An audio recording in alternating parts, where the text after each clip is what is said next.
Shri Gurave Namaha.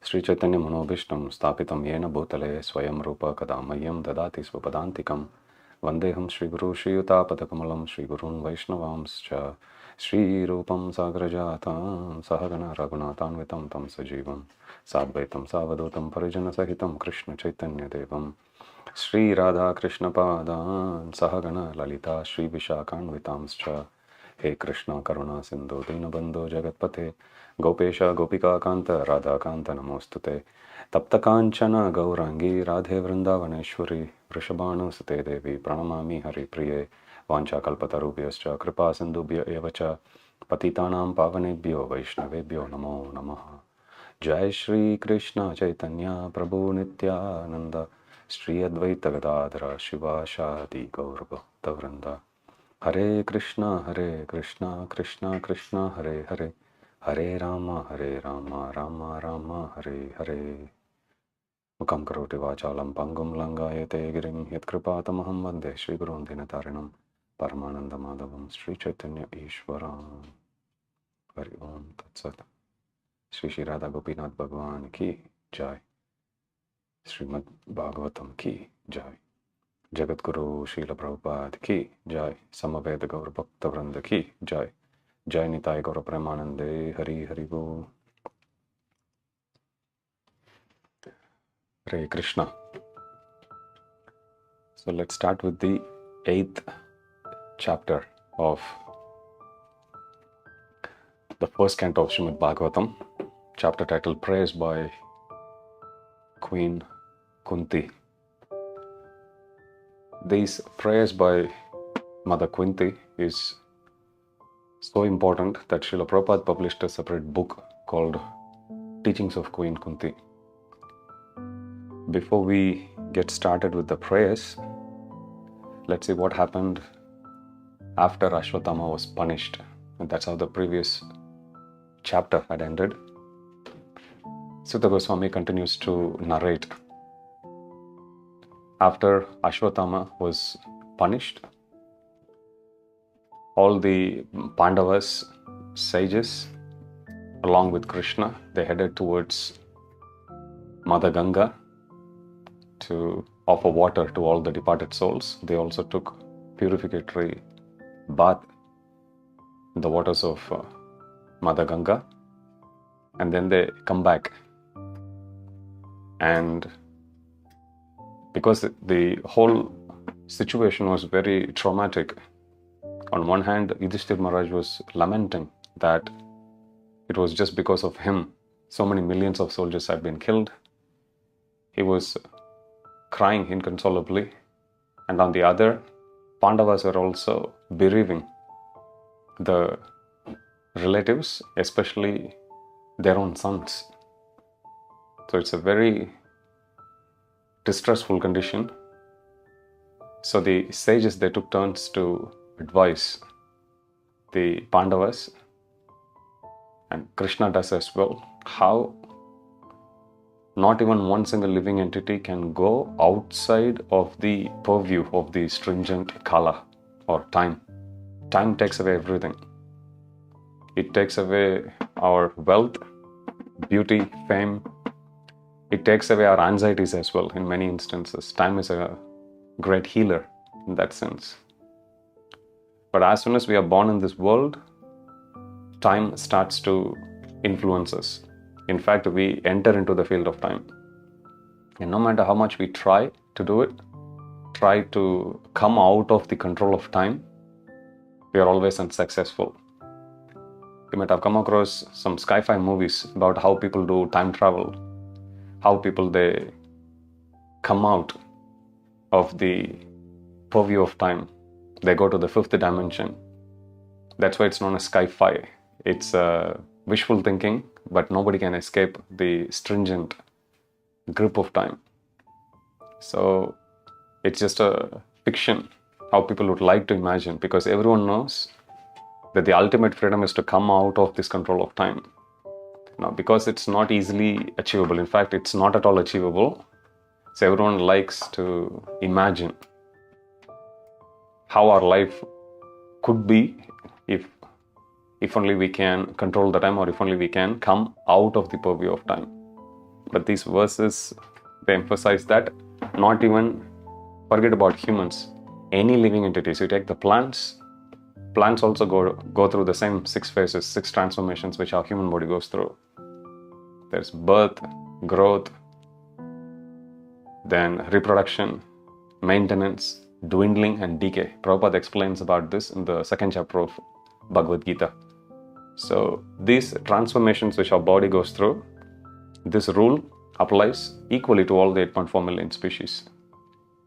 So by teaching the Pandavas about, or rather by reminding the Pandavas about these eternal truths of time, the sages pacified them. It's been a while since Krishna had left Dwaraka. Krishna had come to Hastinapur initially to assist the Pandavas. He tried to make a peace deal between the Kauravas and the Pandavas. Unfortunately, Duryodhana was in no mood to make peace, so war became inevitable. And Krishna, despite having taken a vow not to pick up the weapon to kill people or to kill demons, he participated as a charioteer, taking the side of the Pandavas, and he strategized the win of the Pandavas in that battle of Kurukshetra.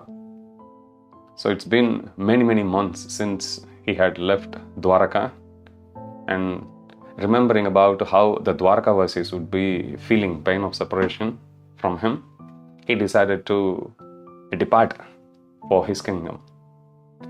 And while he boarded the chariot, everyone, all the Pandavas, all their family members, as well as all the citizens, they were reluctantly bidding farewell to him. They didn't want Krishna to go away from them at all. Nevertheless, they also understood that his own family members would be feeling separation from him, especially since he had left Dwaraka and being away from them for such a long time. So when Krishna was on the chariot, at that time he hears the cry of Uttara. Uttara is the wife of Abhimanyu. Abhimanyu was the son of Arjuna and Subhadra Maharani. So Uttara was carrying the grandchild of the Pandavas. So she comes running towards Krishna and she cries out for help. Pahi pahi maha yogi deva deva jagatpate nanyam tvad abhayam pashye yatra mrityu parasparam. She says, "Oh my Lord, Pahi, please protect me. Maha yogi, you are the greatest of the yogis. All yogis, you are the greatest. You are Yogeshwara. Deva Deva, you are the Lord of all lords. Jagatpate, you are the Lord of the entire creation. Nanyam tvad abhayam pashye. I don't see anyone who is capable of protecting me. Yatra mrityu parasparam. When the death is so near." She was referring to an iron arrow, Brahmastra, because Ashwatthama, when he had released Brahmastra, he had released many Brahmastras. He wanted to bring about the demise, the destruction of the entire Pandava clan. So he had released, aiming that arrow towards the womb of Uttara, because everyone knew she was carrying the last surviving heir apparent of the Pandavas. He was the only personality who is actually left who could propagate their dynasty. So Ashwatthama, feeling so envious of the success of the Pandavas, he hurled a Brahmastra, aiming it towards the baby within the womb of Uttara. So when she comes crying to Krishna this way, that there is an iron arrow, an astra that is actually coming towards the womb, I don't mind dying, but I want to protect this baby. Krishna immediately, he enters within her womb using his Yoga Shakti, and then he protects the baby, even though Brahmastra is also given. As much as time is very strict, Brahmastra is also very strict when it comes to causing destruction. So it's practically impossible for anyone to counteract. But here we see Krishna being the Lord of all lords, he could easily counteract Brahmastra, enveloping her womb with his Yoga Shakti. So when she is protected that way, she feels very grateful. Entire family of Pandavas and the entire populace of Hastinapur, they were feeling grateful for having saved the future king of the Kurus.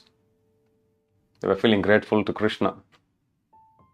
Krishna, before he left, he had also encouraged Yudhishthir Maharaj to perform sacrifices, and Yudhishthir Maharaj, under the guidance, personal guidance of Krishna, he performed 3 Ashwamedha sacrifices. In this way, his name and fame had actually spread throughout the whole world. Everyone understood he's a great, indisputable king, because Yudhishthir Maharaj had just assumed the kingship of the entire world.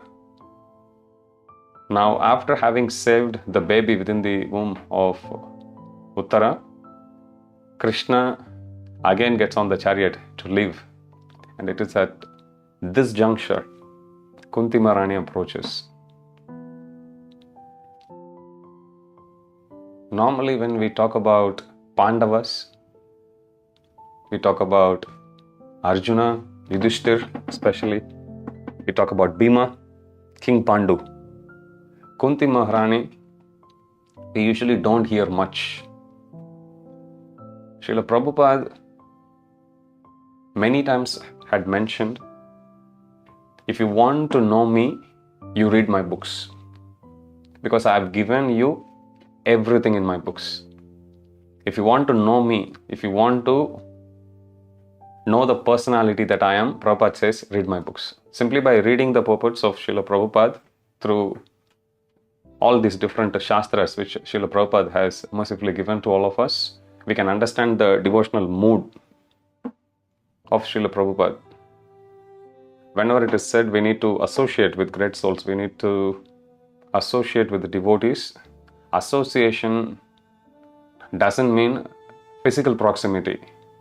While it is true that sometimes we may get opportunity to come near to a senior devotee and hear from them directly, even in physical proximity, very closely, sitting right next to each other or sitting right in front of them in a class, for example.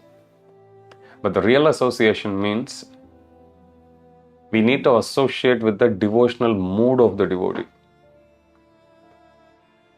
Otherwise, we may be seated in front of the speaker on a Bhagavatam class, but if our mind is switched off, if our mind is thinking something else, then despite being physically close to a great personality, we won't take his or her association. So, Sangha or Sadhu Sangha or associating with pure devotees means associating with the devotional mood. Devotional mood means, let's say we sit and hear from a person. Externally, on one level, we will connect with them. We'll admire how nicely they are saying something. We may admire their vocabulary. We may admire their sense of humor. We may admire their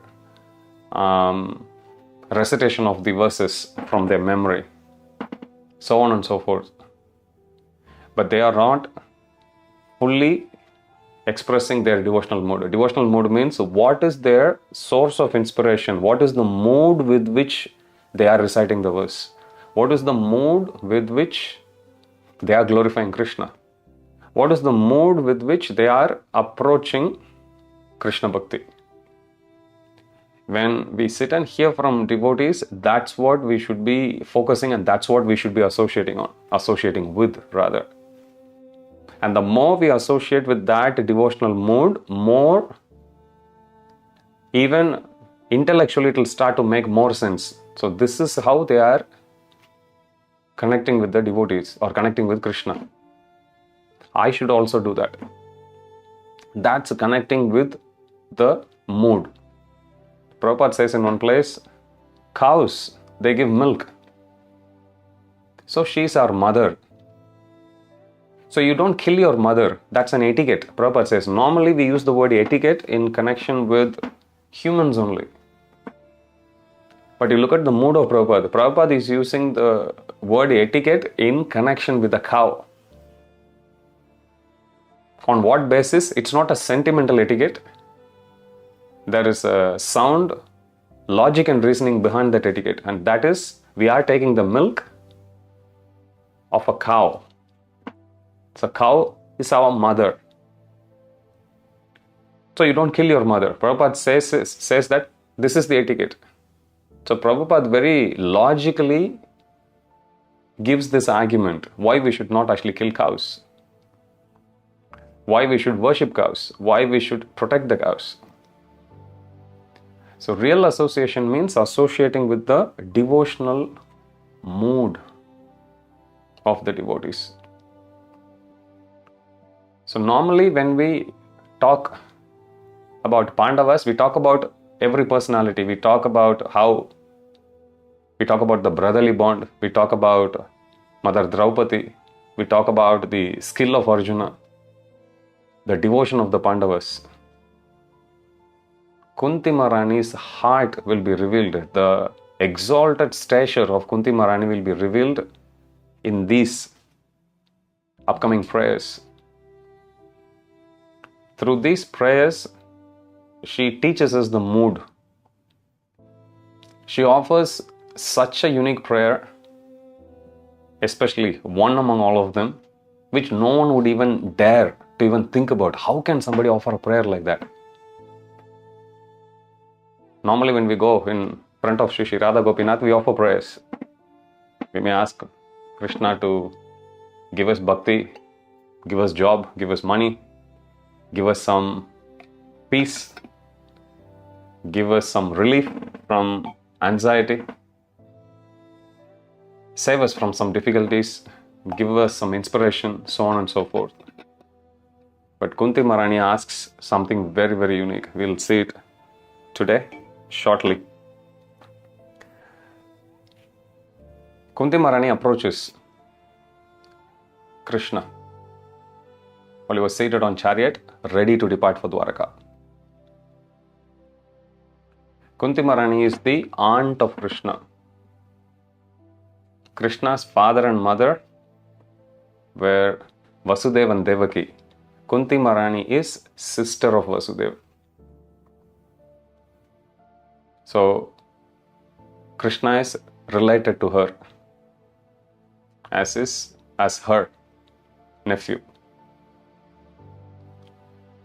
Kunti Maharani approaches Krishna and starts to offer these beautiful prayers. She says to Krishna, Namashye Purusham Tvadyam Ishwaram Prakrite Param Alaksham Sarva Bhutanam Antarbahir Avastitam. First she offers her prayers to Krishna. Namashye, Namaskar, Namaste. Namashye Purusham Tvadyam. You are the original Purusha, original enjoyer. Ishwaram Prakrite Param. Ishwaram means controller. You are the controller of all the spiritual and material creations. You are the controller of everything. Ishwaram Prakrite Param. Param means superior or beyond. Prakrite means nature. You are Purusham. You are Ishwaram, controller. Prakrite Param. You are beyond this material nature, beyond this material modes. Alaksham Sarva Bhutanam. You are invisible to everyone. Antar Bahir Avastitam. Even though you are within and inside and outside of every living entity. Which is very interesting. Normally, if you search for something, the object of your search would be hidden. It will be available only in one place. Let's say you drop your wallet somewhere and then you go to another place. No matter how much you search for your missing wallet in that new place, you can't find it. Why? Because it is limited in only one place. You have to go back to the exact location where you drop the wallet, and that's where you're going to pick up. But if you take Krishna, Alakshyam Sarva Bhutanam, nobody can see him. But unlike this example of wallet, where wallet is present in only one place, Krishna is present Antar Bahir Avastitam. He is present inside and outside of everything. Still, nobody can see him. So she offers her first respects by saying this beautiful prayer. Now Krishna may actually say, nobody can see me. As you say, if I'm inside and outside, then everyone should be able to easily approach me. Why aren't everyone approaching me? Krishna may say that. Anticipating that response from Krishna, she offers her next prayer. Maya javanikachannam agyatadoktsajam avyayam na lakshase mudadrisha nato natyo daravyata. Maya javanikachannam. If Krishna says, if I am inside and outside everything, then everyone should be able to easily approach me. Why aren't everyone approaching me? So Kunti Maharani responds, Maya javanikachannam. My Lord, you are covered with your spiritual potency. Ajnat adoksajam avyayam. You are indestructible. Adoksaja. Aksaja means senses. Adoksaja means, adaha means senses actually. Adoksaja means one who is beyond the senses. One who cannot be approached by our senses. We have 5 gross senses and 3 subtle senses. Sense of seeing, hearing, smelling, tasting, touching. And we have our mental faculty, intellectual faculty, and egoistical faculty, or our ego. Despite us having all these 8 senses, we can't approach Krishna just with these 8 senses. Ajnat adoksajam avyayam. You are not approachable by any of our senses. Na lakshase modadrisha. Because you are adoksaja, you are invisible to modadrisha, to the foolish people. You are not visible to foolish people.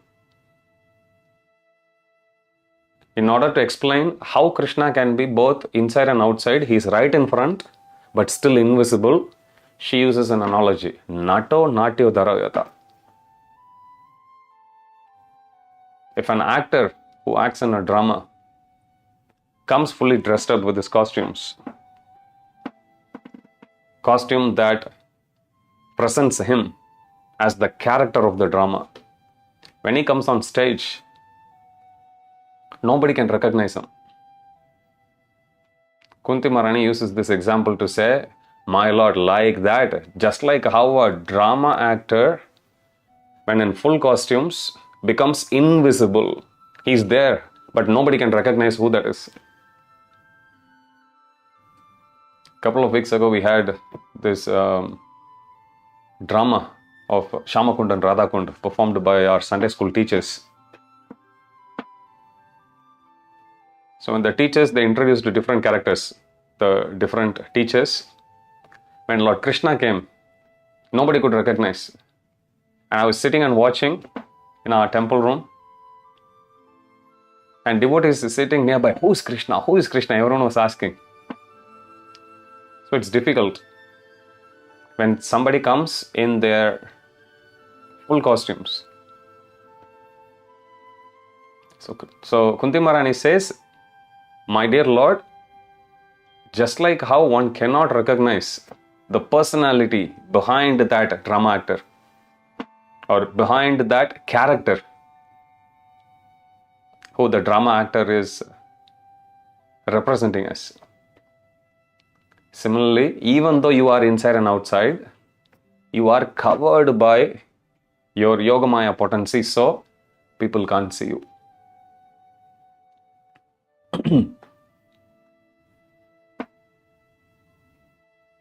Now the next question comes about who can see.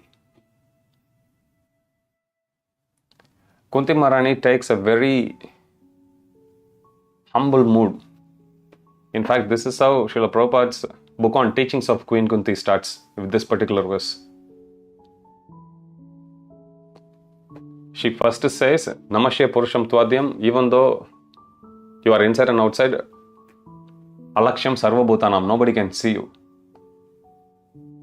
Why can't they see him? Why can't they approach him? Because Krishna is like a drama actor who is there, but nobody can recognize his position because he is covered by his Yogamaya potency.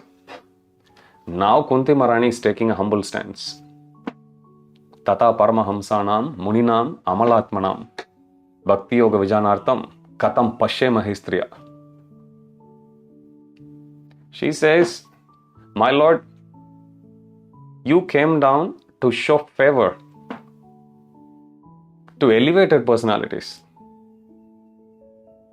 And she's giving a list of elevated personalities. Tata Paramahamsanam, great transcendentalists, great spiritual personalities. Muninam, great philosophers. Prabhupada explains the word Muni in the purports of Bhagavad Gita. Muni means an independent, unique thinker. Only a person who can think in a very unique way, different to rest of the people in this whole world. Only such a person is known as Muni.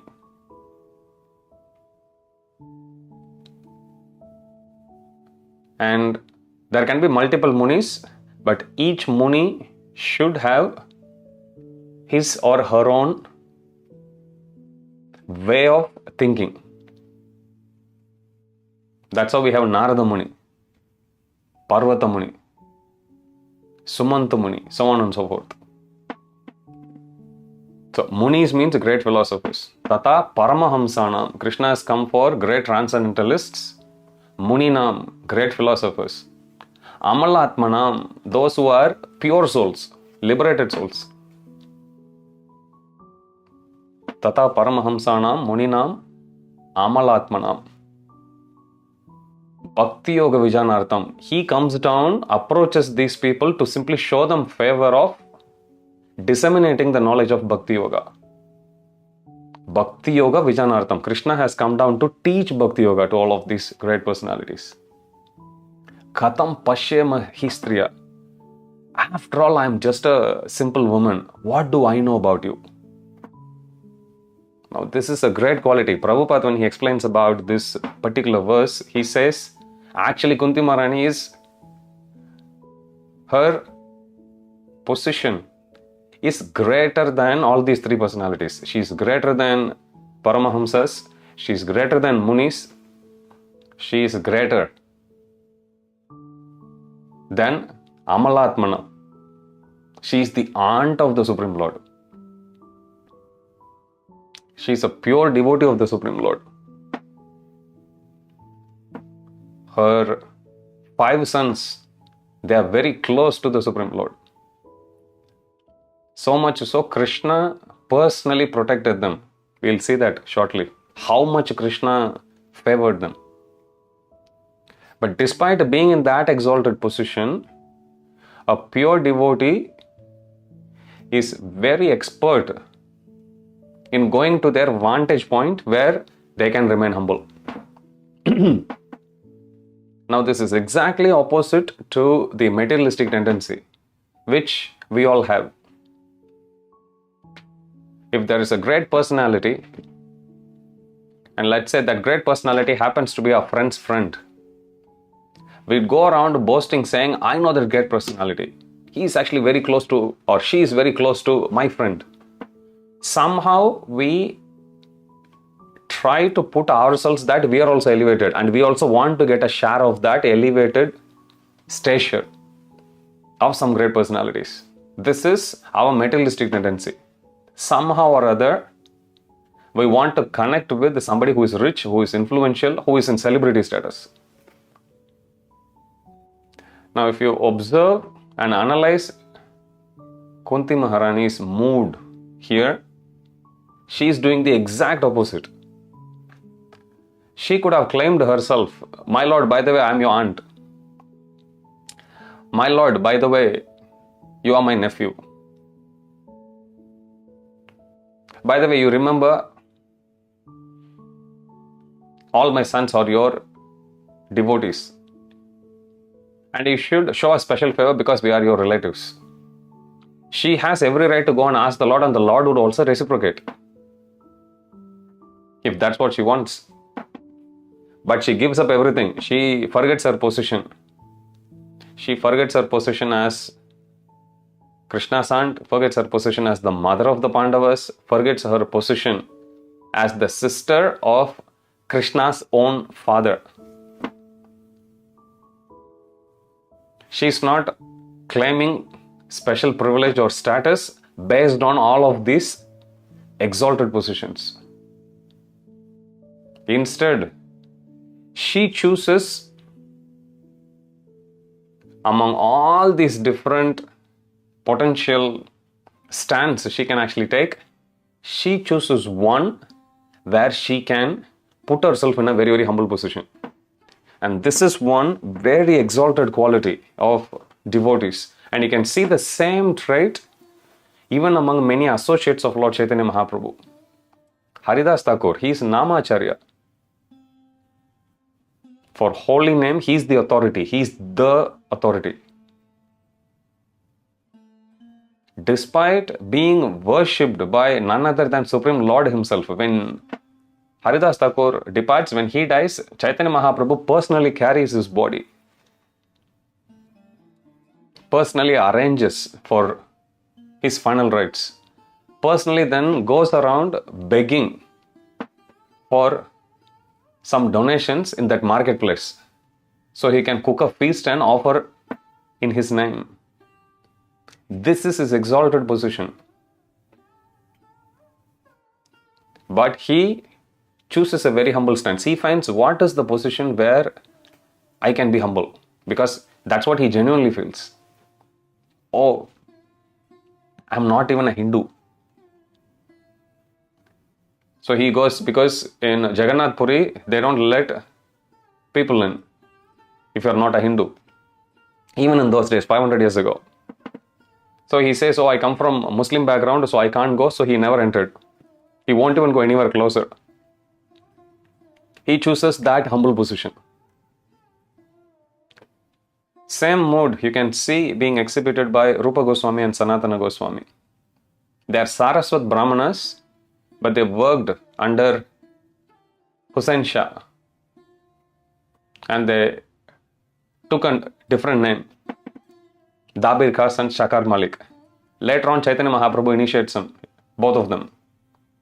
They are in a position to claim themselves. We are Saraswat Brahmanas, or they can claim themselves as we are direct associates of Lord Chaitanya Mahaprabhu. Nobody will question them. They are Goswamis from Vrindavan.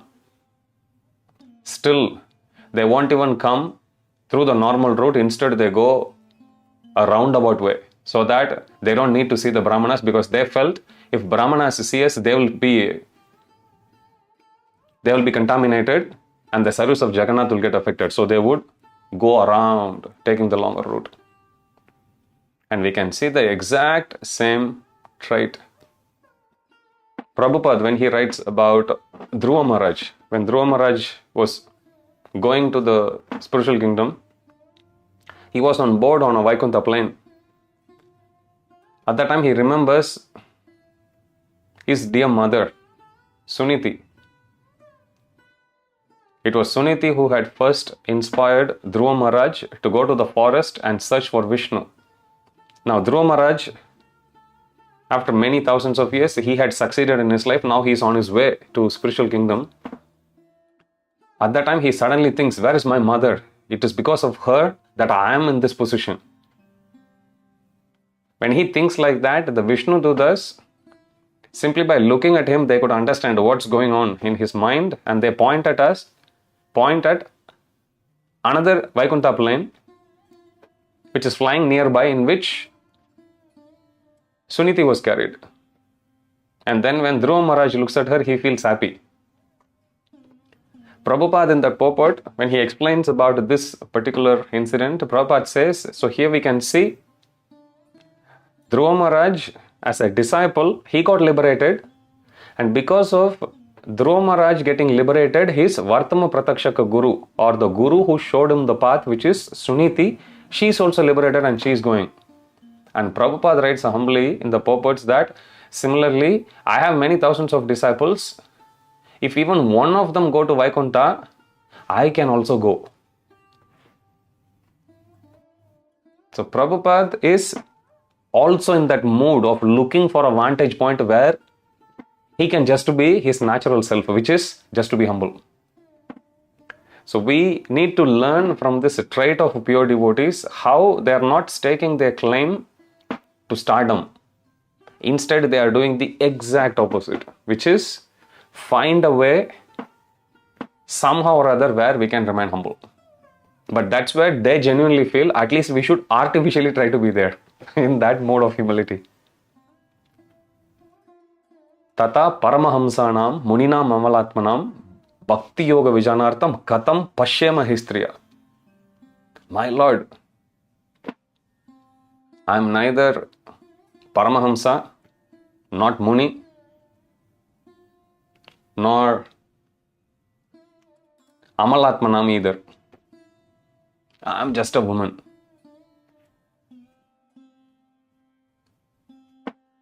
In Vedic times, whenever there is a war, or whenever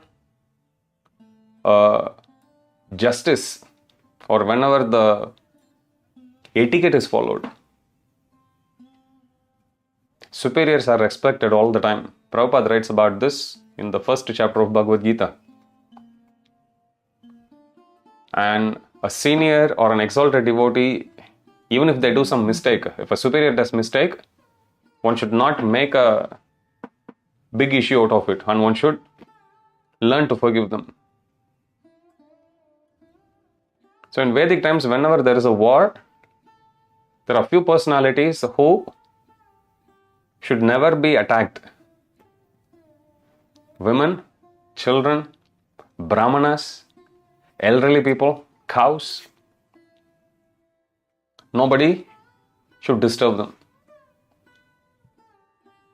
Women here is actually added in the category along with kids, along with elderly people, along with brahmanas also.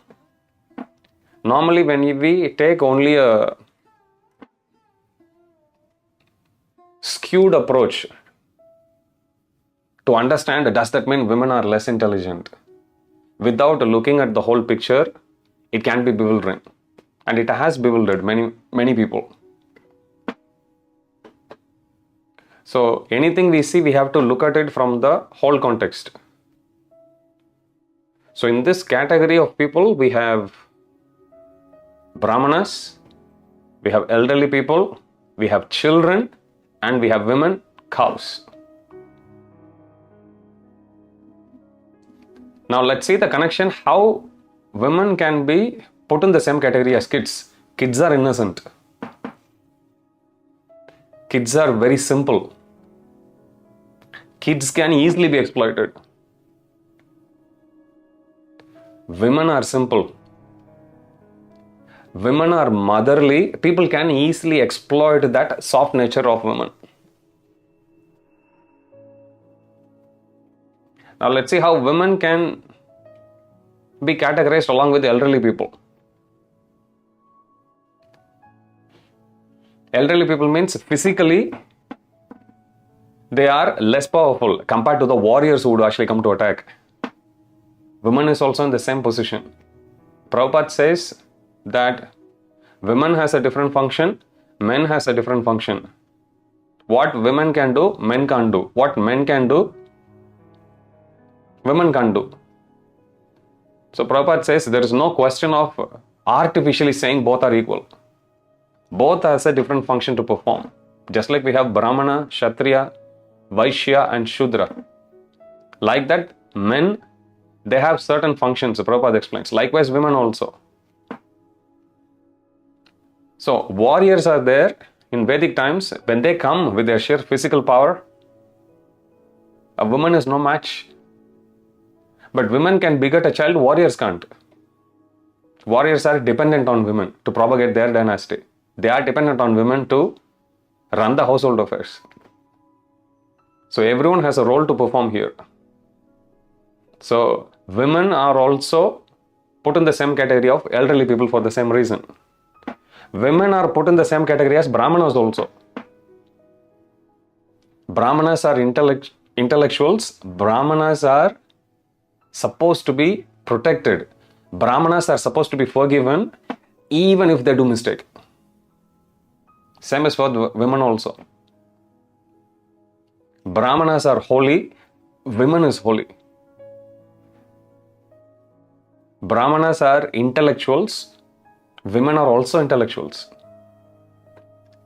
Brahmanas are supposed to be protected and be forgiven even if they actually do some mistakes. Women are also supposed to be. But if we don't understand this context and we say scriptures are always denouncing the position of women, that's a very skewed approach. That's a very narrow-minded way of analyzing anything. So here when Kunti Maharani says, Katam pashyama hi striya, I am just a woman, meaning that she is taking this humble position as just like how a child will be. Child is not a great intellectual. Child is not a very exalted transcendentalist. I'm just like them. What do I know? I'm less intelligent. Less intelligent here has to be understood in the context of innocence. I'm innocent. Not less intelligent in the sense of being foolish or being dumb. That's not the context with which Prabhupada explains. And Prabhupada also says women generally they have a motherly nature. People can easily exploit their emotions. So here Kunti Maharani is going to that position and she says, oh my Lord, Katam pashyama hi striya, what do I know? And then she offers beautiful prayers. She says, my Lord, my brother and my sister-in-law, they both are very fortunate to have you as their son. Krishnaya Vasudevaya Devaki Nandanaya Cha Nanda Gopakumaraya Govindaya Namo Namaha.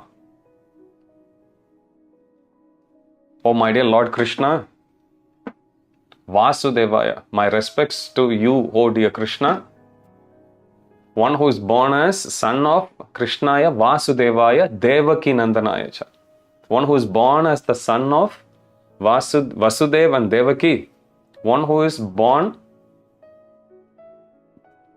and transferred to Gokula, and one who lived there as the son of Nanda Baba and Yashoda Maharani.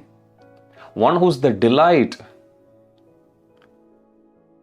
of all the Gopas and Gopis, as well as the Govindaya Namo Namaha, as well as the dear friend and the pleasure giver of all the cows of Vrindavan. To that Lord, which is you, my Lord, I offer my respects. Krishnaya Vasudevaya Devaki Nandanaya Cha Nanda Gopakumaraya Govindaya Namo Namaha. My repeated respects to you, my Lord. She says, my Lord, my brother and sister-in-law, which is brother is Vasudev, sister-in-law is Devaki, for Kunti Maharani. She says they both are fortunate, no doubt about it. But my Lord, I am so much more fortunate. Krishna is very merciful. more merciful than any other incarnation of the Lord. Krishna made himself very much affable, approachable. Anybody can go and approach Krishna.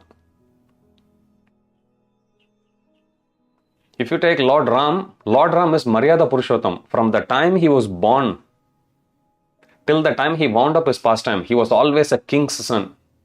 He was a prince right through his entire Leela. So when you approach a king or a king's son who is a prince, then there is a certain etiquette. Lord Ram is very much accessible, but there is a certain etiquette one has to follow. Just like approaching Vishnu in Vaikuntha, it's not easy. One has to actually follow rules and regulations. One would be standing at a certain distance and they have to worship the Lord that way. Whereas if you take Krishna, Krishna was just playing as yet another cowherd boy. Anybody could approach him. Cows could approach him. Monkeys could approach him. Squirrels could approach him. Birds. Gopas would go fight with them. Gopis would go fight with them. Gopis would actually give punishment to Krishna. So Krishna was very, very merciful because he made himself so much approachable. Anybody can easily approach him.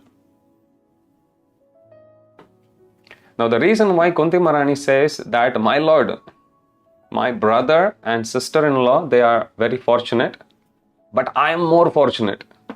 Why? Because when Krishna was born, Vasudeva and Devaki, they both were imprisoned by Kamsa. And while in prison, Mother Devaki gave birth first to 6 sons. Each of those sons, when they were born, Kamsa threw them against the wall and killed them.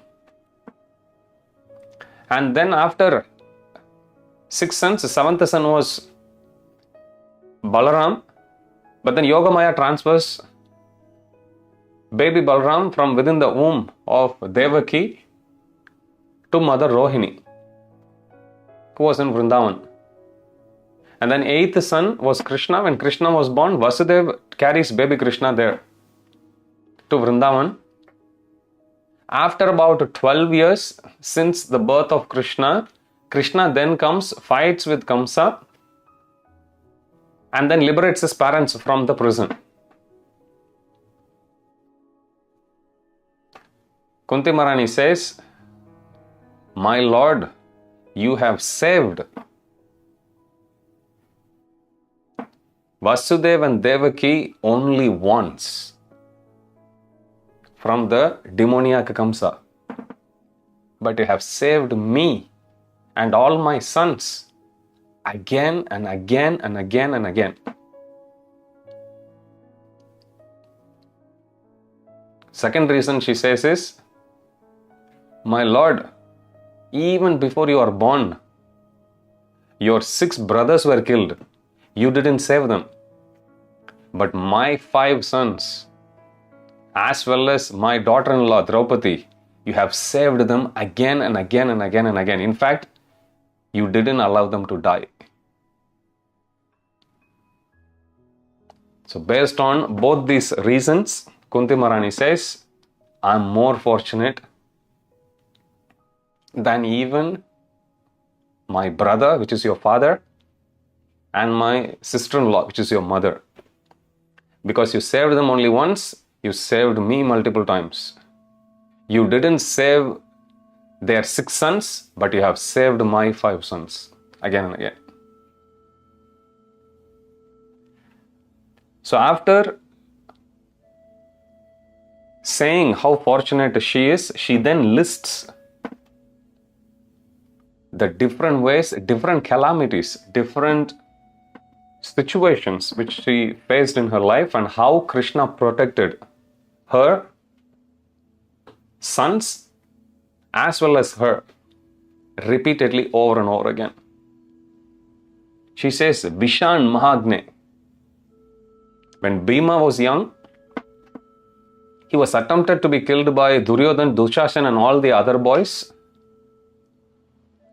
who fed him with poisonous cake. Of course, we know Bhima ate that to his heart's content. The cake mixed with poison. And then when they threw him on Ganga, Bhima goes to Nagaloka. When all the Nagas, snakes, when they actually come and bite him, their poison acts as the antidote for the poison in the cake. And then Bhima, who was still a small boy, he wakes up and he beats all of them black and blue. He just wakes up from slumber, looks at all the Nagas around, and he beats all of them. When they totally being pulverized by Bhima, they ran for help. The king of the Nagas come, and then he could recognize Bhima's exalted position, and then he gives him a magical potion, like a nectar of Nagaloka. So normally people could take half of the pot or one pitcher. Bhima just keeps on drinking 1, 2, 3, 4. So after filling his stomach with all the nectar, he then goes to sleep. The description is given in the beginning chapters of Mahabharata. And then when Bhima wakes up after about 10 days, he had the power of 10,000 elephants. So Vishan, Mahagni, when the Pandavas along with Kunti Maharani, they go to Varanavat to attend the local function. At that time, Duryodhan sends some of his most confidential servants to go and burn the palace. In fact, that's how they had constructed the palace, with lac, something which is easily combustible. When Vidura comes to know about this plan, he had immediately alerted Yudhishthir Maharaj much before this incident happened, and Yudhishthir Maharaj had already employed one of the craftsmen to dig a tunnel as their escape route. So Krishna had protected them. Mahaagni. Purushada Darshanat. When the Varnavat palace was burning, the Pandavas had used the secret route which they had dug under the ground, and they come to the forest, and when they arrive at the forest, they were completely tired, no food, no water, and they have been running for a long time. Bhima had been carrying all of them on his shoulders. And while they were there in the forest taking rest, they were attacked by a man-eating cannibal, Hidimba. If you read the description, you will find it very interesting. Sometimes you will see movie scenes that are taken from some instances of Mahabharata. Many movie scenes. I remember this particular description that's given in Mahabharata. When all the Pandavas, everyone was sleeping, Hidimba, he smells that there are humans nearby, and he comes. Bhima immediately, and he sees making noise, ready to attack all of them because he sees them as food. When he comes running, Bhima immediately he goes to chokes him so that he can't make sound. And Bhima tells him, "Don't make noise, my brothers are sleeping, my mother is sleeping," and he drags them away quite far from where the Pandavas are sleeping. Bhima's worry is, I don't want my brothers and my mother's sleep to be disturbed. So he chokes, and then he says, "Shh." He strangles him, and then he tells him, "Shh, don't make noise," and he pulls him. And then he starts to beat him to death. But then, of course, during the course of the fight, Bhima trades such heavy punches that Hidimba couldn't maintain his silence anymore. He starts to wail in pain and waking up all the Pandavas. And then they all witness Bhima killing him with his bare hands. So Krishna protected them. Purushada Darshanat. Asat Sabya. vicious assembly in the gambling match in Hastinapur, when Dushasan, and for that matter Kauravas, when they attempted to disrobe Mother Draupadi, at that time Krishna protected her honor by supplying her with unlimited cloth. So there she says, Vanavasa Krichrataha, 13 years of Vanavasa, when the Pandavas were in the forest, there was challenge, one after the other. Loma Rishi, when Pandavas were about to be killed, Krishna appeared. When Durvasa Muni came with the 60,000 disciples, Krishna came and saved them. When Pandavas were met with so many difficulties, when Pandavas had to deal with Yakshas,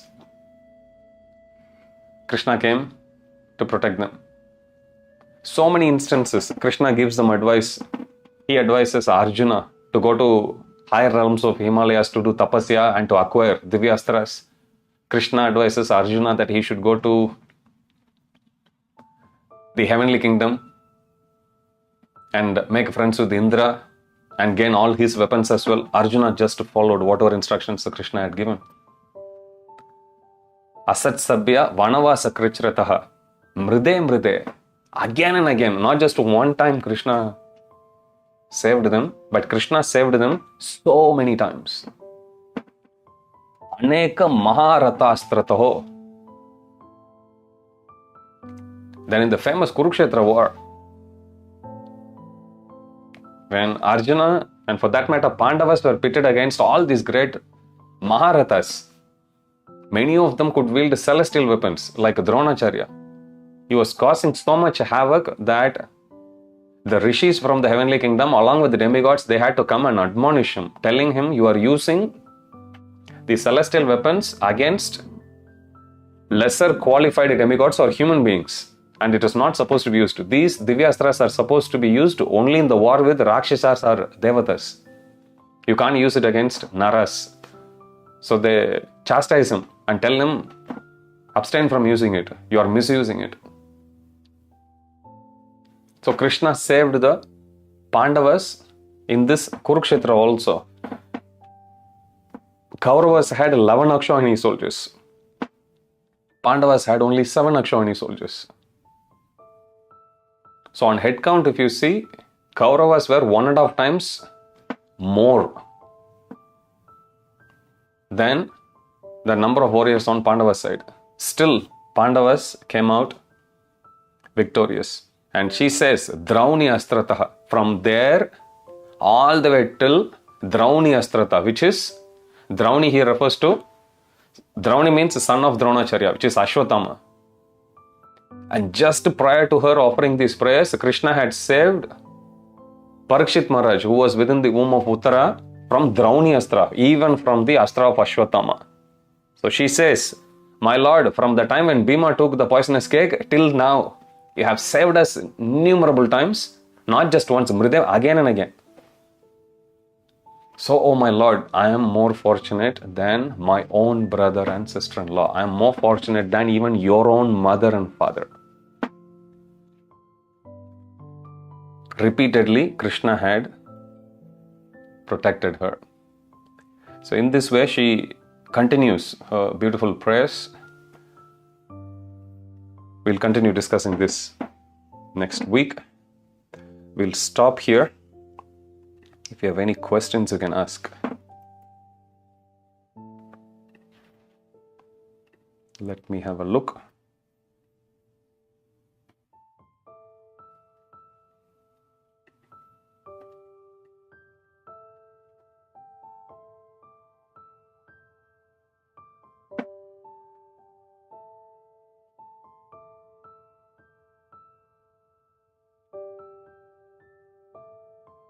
The Brahmanas referred here, this is Santoshi Thakur, Dandavat Pranam. The Brahmanas referred here for not getting attacked, a person born in a Brahmana family, or can be Vaishnavas acquiring Brahmanical qualifications. Good question. Prabhupada says, and His Holiness Tamal Krishna Goswami Maharaj, he writes in the introduction to his biography, Servant of the Servant. He quotes Prabhupada, who once said, a Vaishnava is a Vaishnava because some can be a Nitya Siddha, some can be Kripa Siddha, some can be a Sadhana Siddha, which means one may have become a pure devotee, one may have been a pure devotee eternally, Nitya Siddha, like Arjuna, Bhima, Hanuman, eternally, they are all Nitya Siddhas. They never move from their position. They never fall down from their position. Some can be sadhana siddhas, like Narada Muni. He actually did sadhana to come to this position, exalted position as a Narada Muni. Or some can be kripa siddhas, those who became perfected. Siddhi means perfection, siddha means perfected beings. So those, and there may be a category of people who are kripa siddhas, those who came to that position by mercy. Ajamila is given as an example of this. Ajamila was on his way, about to be taken to a hellish kingdom, and there he calls his son Narayana, 4-syllable mantra. Because of that, Vishnu Dudas come, they defeat the Yamadudas with their argument, and Vishnu Dudas go. Ajamil immediately gives up everything, goes to Haridwar, chants Krishna's name and attains the spiritual kingdom. So he is given as an example of Kripa Siddha. So Prabhupada says, whether somebody is a Nitya Siddha or Sadhana Siddha or Kripa Siddha, once you go to spiritual world, you are a resident of Goloka Vrindavan. There is no difference.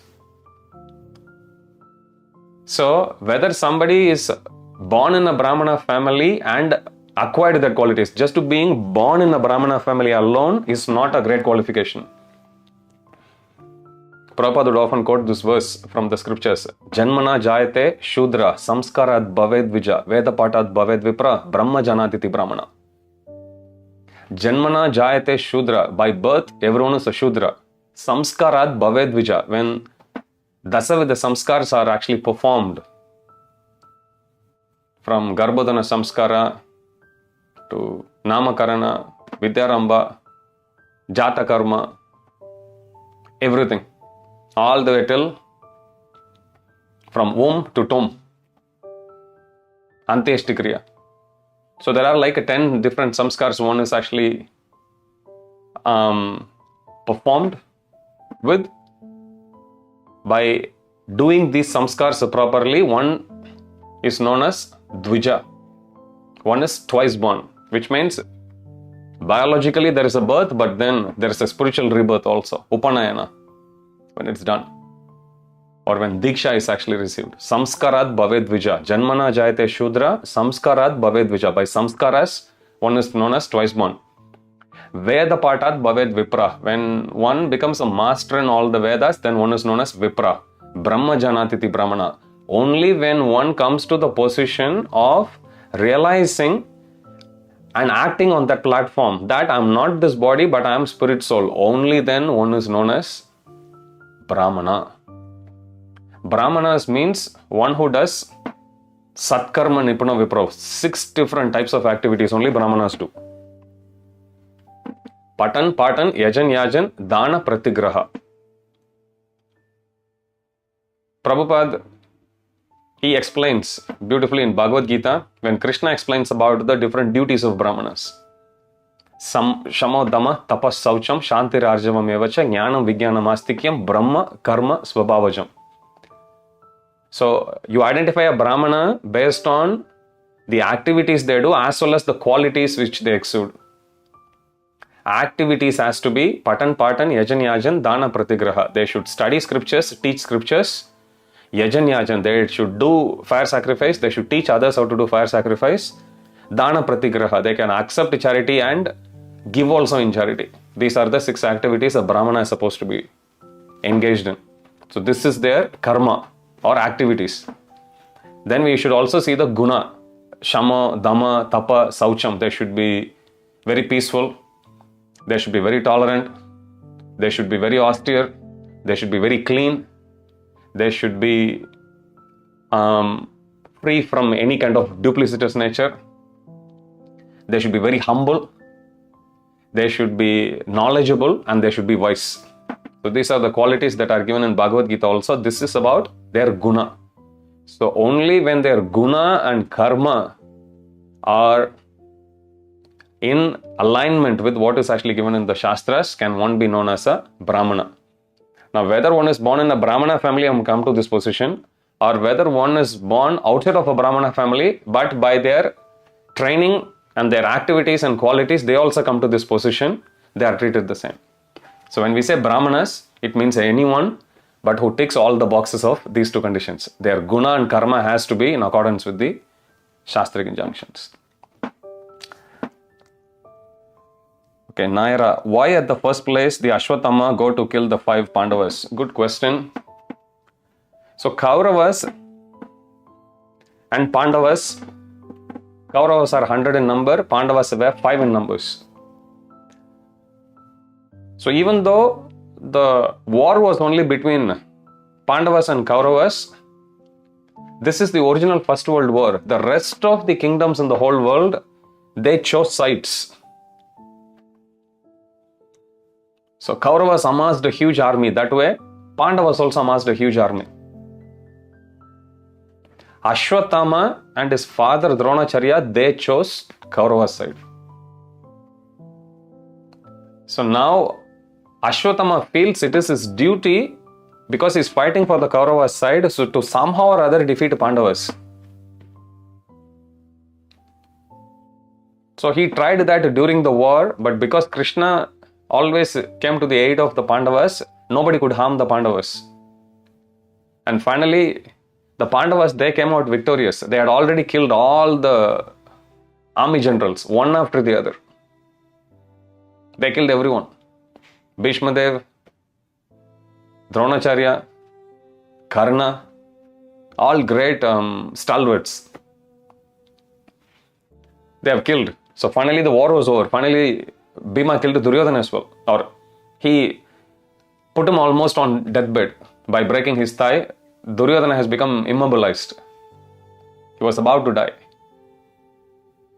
And in Kaurava's side, there were only very few surviving members. Kritavarma, Kripacharya, Ashwatthama. So 3 of them, they conspired. They thought, okay, Duryodhana is about to die. Let us give him some good news. Because he has lost everything. He has lost all his brothers. He has lost his kingdom. He has lost his friends. He lost everything. So, simply desiring to please the evil-minded Duryodhana, Ashwatthama thought, okay, he is going to die. Let me at least please him by killing Pandavas even by unfair means. Thinking this way, he goes to the camp and mistaking their 5 sons to be the actual Pandavas, he kills all those 5 innocent boys who are actually the sons of Pandavas but not Pandavas. Krishna had made Pandavas stay in the battlefield itself on that night, because Vedic custom is when you finish a war and if you are victorious, you are supposed to spend that night of the concluding day of the war on the battlefield itself as a mark of respect. So Krishna made them stay in the battlefield itself. And meanwhile, Ashwatthama, mistaking the sons of the Pandavas to be Pandavas, he killed them. That's why. Okay. We'll stop here and we'll continue Kunti Maharani's prayers next week. Please do take this opportunity, especially when we read Srimad Bhagavatam, because we are trying to cover 1 chapter of Bhagavatam in every class or half a chapter. Usually we finish a chapter either in 1 class or 2 classes. So it's not hard to read. If you take a whole week, even if you spend like half an hour, you can read all the verses along with the purports of what we are actually covering in the class. So please take this opportunity to familiarize yourself. I know it's hard to completely read, memorize, remember. I understand. At least take this opportunity to acquaint yourself with Srimad Bhagavatam. Like today I covered almost half of 8th chapter. As I said, in every class that's what I target. I either finish 1 whole chapter or I finish half the chapter. So this chapter will finish next week. So try to read in parallel. As I said, if you a ballpark figure of how much time worth am I actually covering in a class, it's about half an hour worth reading every week. So it's not hard. You can definitely do it. Thank you very much for your kind attention. We'll see you next week. Jagat Guru Srila Prabhupada ki Jai. Shri Shri Radha Gopinath Bhagwan ki Jai. Grantaraj Srimad Bhagavatam ki Jai. Samaveda Gaur Bhakta Vrinda ki Jai. Jai Nitai Gaur Pramanande. Hari Hari Bo.